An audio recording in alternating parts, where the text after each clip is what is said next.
శుభ్రమైన కైలాసం ఉండగా, ఇంత ఐశ్వర్యం ఉండగా, చింతామణి గృహం ఉండగా శ్మశానంలో ఎందుకుంటున్నారని అడిగింది.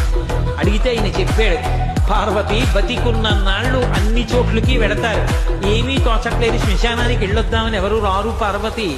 నేనంతవాణ్ణంటాడు, పొడుగ్గా ఉన్నానంటాడు, తెల్లగా ఉన్నానంటాడు, పండితుండంటాడు, పద్యాలు నాకు నోటికొచ్చంటాడు, ఉపన్యాసం చెప్పగలనంటాడు, నాకు పాటలొచ్చంటాడు, నేను నాట్యం చేస్తానంటాడు, నేను అధికారినంటాడు, నా దగ్గర డబ్బు ఉందంటాడు, నేను పాట పాడగలనంటాడు. ఇన్ని ఉన్నాయనుకున్న వాడిలోంచి ఊపిరి బయటికి వెళ్ళిపోయిన తరువాత వాడిని తీసుకెళ్లి 4 కొత్త కర్రల మీద పడుకోబెట్టి చాప చుట్టి తాడు కట్టి పైన నూలుబట్ట కప్పి తీసుకొచ్చి అన్నీ తీసేసి కర్రల మీద పడుకోబెట్టి కాల్చేస్తుంటే జీవుడు లేచి నిలబడి పుర్రె పగిలిపోయిన తరువాత కన్న కొడుకు కూడా స్నానం చేసి వెళ్ళిపోతుంటే చీకటి పడిపోయాక, అయ్య బాబోయ్ చుట్టూ ఉగ్రభూతాలు, నా వాళ్ళన్న వాళ్ళు లేరు, వీళ్ళని నమ్ముకున్నాను, ఒక్కడు లేడని ఏడుస్తుంటే నేనున్నాను రా అని చెప్పడానికి నేను కూడా లేకపోతే చచ్చిన వాడు 1000 మాటలు చచ్చిపోతారని అక్కడ ఉన్నాను పార్వతి.